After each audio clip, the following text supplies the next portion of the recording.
Malam ini begitu sangat sendu, dan entah kenapa aku terus saja memikirkan seseorang, dan kadang sampai larut malam aku memikirkannya. Lebay.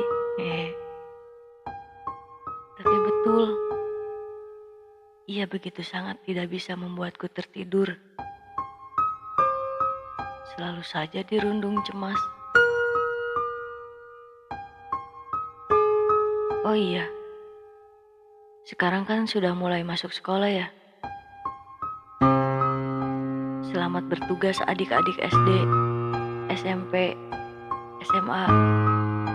Dan semangat ya buat kakak-kakak mahasiswa yang sedang bertugas juga.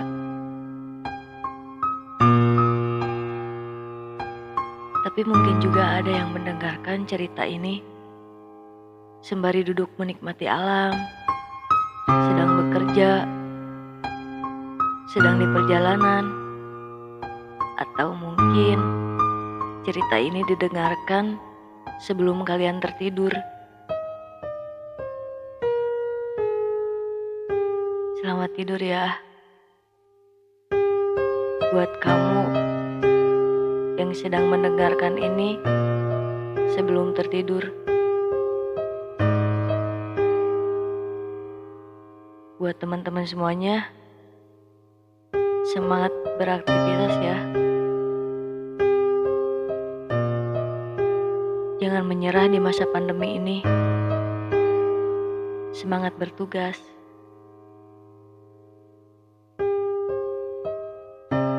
Lanjut lagi ke ceritanya ya. Iya, entah kenapa malam ini aku begitu cemas dengan seseorang. Seseorang yang bukan milikku. Aduh, bucin ya. Tapi cerita ini cerita di tahun 2018. Pantas saja bucin ya kan? Pada masanya.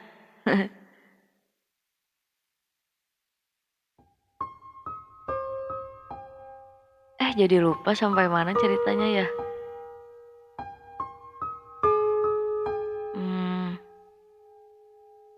Dia bukan milikku dan tentunya milik seseorang.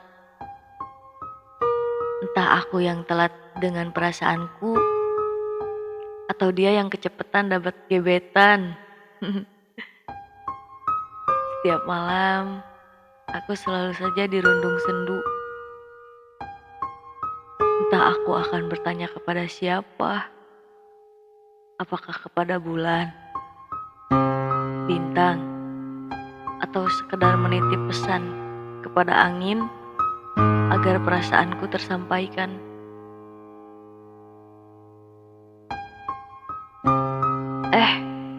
Perasaan apa sih? Apa yang aku pikirkan? Masa aku akan mencintai dia yang telah dimiliki oleh orang lain? Jujur, tidak bisa dipungkiri, perasaan itu tumbuh secara tidak terundang. Yalah, kayak kawinan aja tidak terundang. Ya, tiba-tiba aja gitu. Sayangnya, perasaan yang belum sempat tersampaikan terlambat.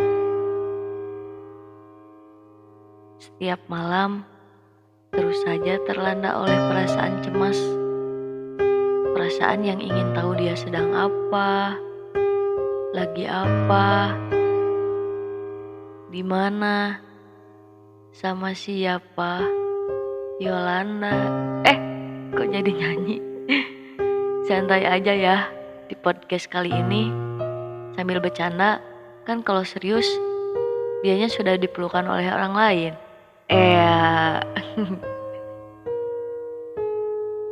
Galau kan jadinya. Elah. Rasa ambisius terus saja menggebu. Saya harus miliki dia. Dia harus jadi milik saya. Tapi apakah mungkin? Sedangkan dia sudah bahagia bersama orang lain.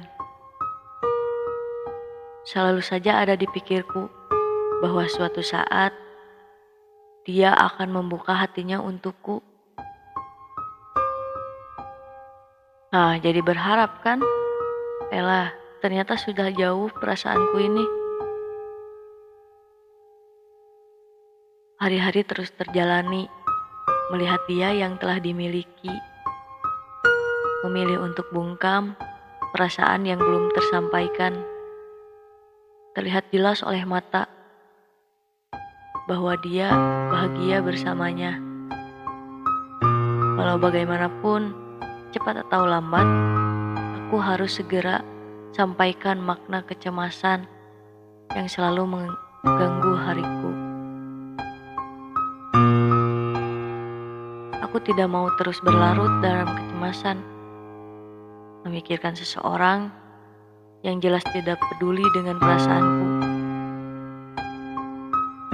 Dan aku juga tidak ingin jika aku menyesal atas perasaan yang belum sempat tersampaikan. Bingung juga harus mulai dari mana menyampaikannya. Dan kapan juga waktu yang tepat untuk menyampaikan itu. Akhirnya aku tulis sebuah kata di HP atau aku tulis status di WhatsApp karena kebetulan pada waktu itu kita sudah satu kontak di WhatsApp yang isi statusnya itu kode perasaan untuk dia.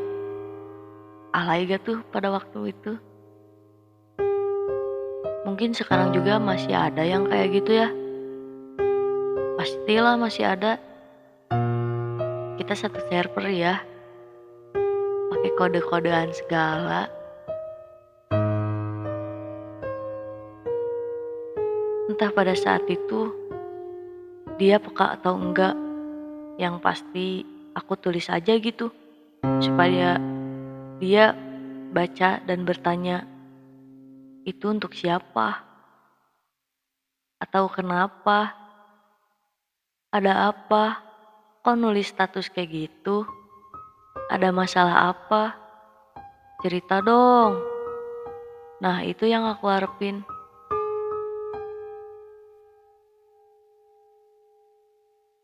Terus saja usaha buat kode keras ke dia sampai dia peka. Tapi mungkin pada saat itu dia tidak peka karena dia fokus pada satu hati yang lagi dia jaga. Jadi, bodo amat sama masalah hati orang. Terus saja berjuang. Sampai pada akhirnya, aku lihat info WhatsApp dia itu kosong. Dari yang tadinya ada nama someone-nya, tiba-tiba kosong dong. Dan aku tanya kenapa kosong. Ternyata hubungan dia sama doinya berakhir atau putus. Tapi pada saat itu, aku tidak tahu jelas apa masalah hubungan dia berakhir. Dan apa alasannya. Pada saat itu aku tidak tahu, ya. Dan dia juga tidak bercerita apa alasan dia berakhir hubungannya dengan pacar dia. Perasaan jahat macam apa ini? Aku begitu bahagia, seperti ada ruang setelah setiap hari merasakan kesesakan. Napas serasa lega sekali. Jahat gak sih? Jahat gak sih? Tapi itu betul-betul membuatku begitu bisa bernafas lega. Seperti setelah pengap dalam ruangan yang begitu sempit, tiba-tiba ada ruang kosong yang luas. Lega gak tuh jadinya nafas? Bukan jahat atau apa ya, ini betul loh.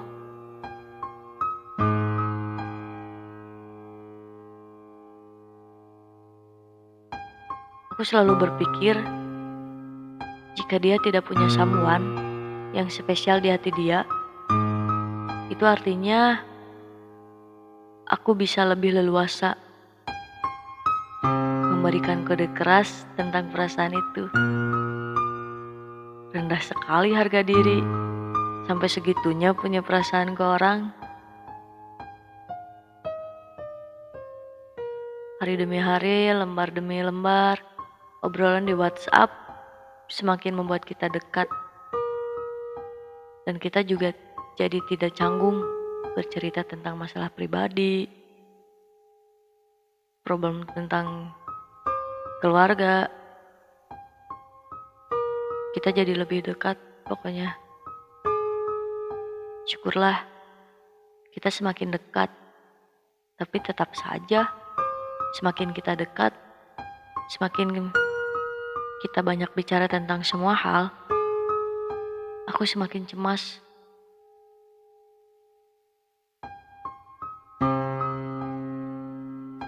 Ya, aku cemas. Aku takut jika aku menyampaikan perasaan itu malah dianya biasa aja, tidak punya perasaan yang sama. Padahal kita sudah begitu dekat. Ini gimana? Haruskah aku sampaikan secara langsung? Atau nunggu dia saja yang mengungkapkan itu kepadaku? Tapi apa mungkin dia mempunyai perasaan yang sama? Bingung.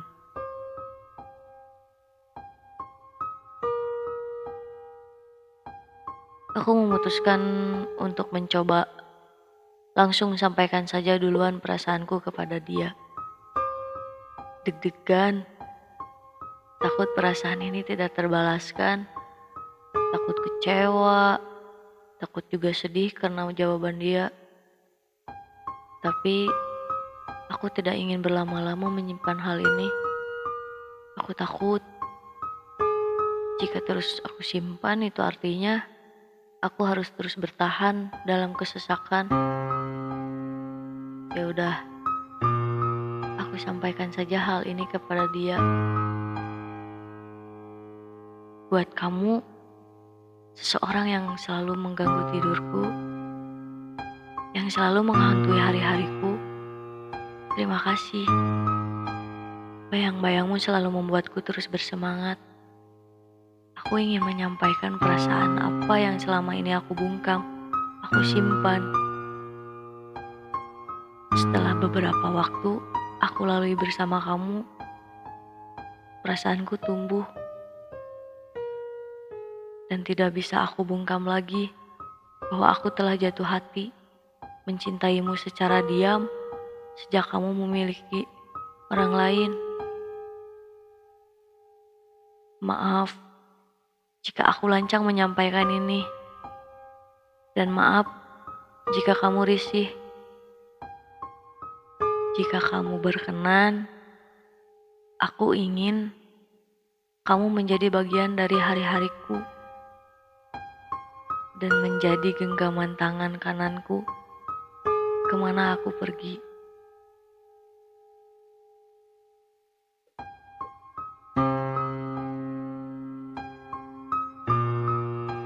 Takut banget, kecewa, deg-degan. Akhir yang indah, akhir yang begitu sangat membahagiakan. Rasa kecewa yang aku takutkan ternyata berbuah manis. Kata yang begitu sangat membahagiakan pada saat itu. Dia bersedia menjadi bagian dari hari-hariku, menjadi separuh cerita dalam hidupku. Iya, dia menjadi milikku, dan aku menjadi miliknya. Akhir yang begitu sangat membahagiakan. Terima kasih kecemasan, terima kasih rasa sabar, dan terima kasih kamu atas balasan yang tidak mengecewakan.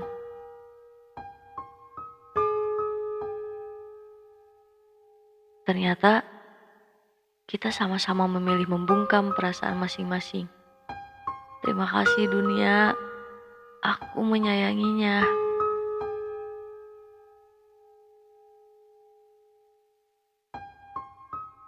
iya, buat kamu yang mempunyai cerita yang sama, semangat ya.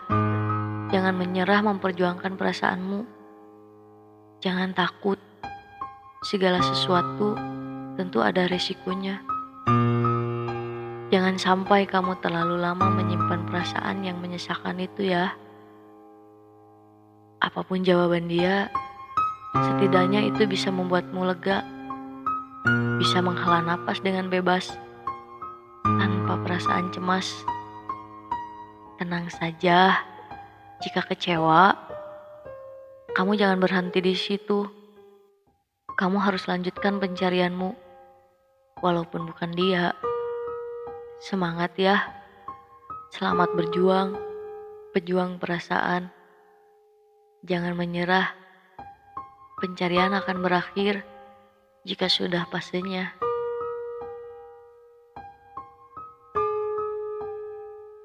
Sampai jumpa di episode cerita lain selanjutnya. Jangan lupa terus dengarkan ya cerita-cerita dari konten ini. Jika kalian berkenan untuk bercerita tentang pengalaman teman-teman, bisa kok kirim cerita itu lewat Gmail. Nanti pasti saya akan ceritakan di podcast channel ini. Atau kalian juga boleh bercerita tentang pengalaman teman-teman di kolom komentar. Semangat, jangan menyerah. Happy ending.